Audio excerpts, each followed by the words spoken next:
അയോധ്യയിൽ പുതുതായി പണികഴിപ്പിച്ച രാമക്ഷേത്രവുമായി ബന്ധപ്പെട്ട് മുസ്ലിം ലീഗ് സംസ്ഥാന അധ്യക്ഷൻ പാണക്കാട് സാദിഖ് അലി തങ്ങളുടെ പ്രസംഗം കപട മതേതരവാദികളെയാകെ വെട്ടിലാക്കിയിരിക്കുന്നു. അയോധ്യയിലെ രാമക്ഷേത്രവും തകർക്കപ്പെട്ട പള്ളിക്ക് പകരം പണി കഴിപ്പിക്കാനിരിക്കുന്ന പുതിയ മസ്ജിദും ഒരേപോലെ മതേതരത്വത്തിന്റെ പ്രതീകങ്ങളാണ് എന്നായിരുന്നു സാദിഖ് അലി തങ്ങളുടെ പ്രസംഗം. ജനുവരി 24-ന് മഞ്ചേരിക്കടുത്ത് പുൽപ്പറ്റയിൽ നടത്തിയ ഈ പ്രസംഗമാണ് ഇപ്പോൾ വിവാദത്തിലായിരിക്കുന്നത്.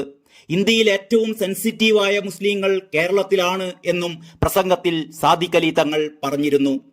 രാമക്ഷേത്രം രാജ്യത്തെ ബഹുഭൂരിപക്ഷത്തിന്റെ ആവശ്യമായിരുന്നു എന്നും സാദിഖ് അലി തങ്ങൾ പ്രസംഗത്തിൽ പറയുകയുണ്ടായി. അതിൽ നിന്ന് പുറകോട്ട് പോകാനാവില്ല, അതൊരു യാഥാർത്ഥ്യമാണ്. കോടതി വിധിയുടെ പശ്ചാത്തലത്തിലുള്ള നിർമ്മിതിയാണ് രാമക്ഷേത്രം. ബാബരി പള്ളി തകർത്തപ്പോൾ അക്കാലത്ത് നമുക്ക് പ്രതിഷേധമുണ്ടായിരുന്നു. അതിനെ സഹിഷ്ണുതയോടെ നേരിടാനും നമുക്ക് സാധിച്ചുവെന്ന് സാദിഖ് അലി തങ്ങൾ പറഞ്ഞു.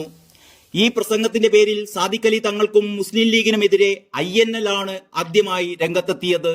അയോധ്യയിലെ രാമക്ഷേത്രം രാജ്യത്തെ ഭൂരിപക്ഷം ജനങ്ങളുടെ ആവശ്യം എന്ന സാദിഖ് അലി തങ്ങളുടെ പരാമർശത്തിനെതിരെയാണ് INL നേതാവ് അബ്ദുൾ അസീസ് ഫേസ്ബുക്ക് പോസ്റ്റ് ഇട്ടത്. ഗാന്ധിജിയുടെ രാമരാജ്യമല്ല RSSന്റേത്. രാഷ്ട്രീയ നേതാക്കന്മാർ അത് അറിയാത്തവരുമല്ല. എന്നിട്ടും ലീഗ് അണികളെ നേതാക്കന്മാർ മണ്ടന്മാരാക്കുകയാണെന്ന് INL ആരോപിക്കുന്നു.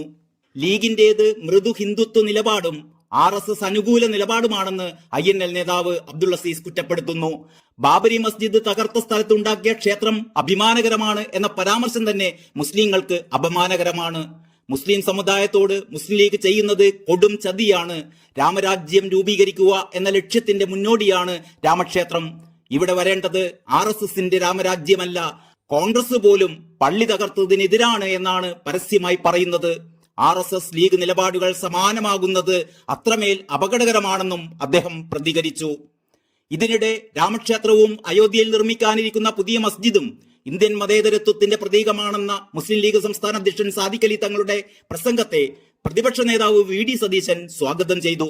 വെള്ളത്തിന് തീപിടിക്കുമ്പോൾ അത് കെടുത്താനാണ് തങ്ങൾ ശ്രമിച്ചത് എന്നും തീവ്രവാദ സ്വഭാവമുള്ള സംഘടനകൾ വർഗീയ ചേരിതിരിവിന് ശ്രമിക്കുമ്പോൾ സംഘർഷം ഒഴിവാക്കാനാണ് തങ്ങൾ ഇങ്ങനെ പറഞ്ഞതെന്നും പ്രതിപക്ഷ നേതാവ് തിരുവനന്തപുരത്ത് പറഞ്ഞു. News desk Kalakaumudi.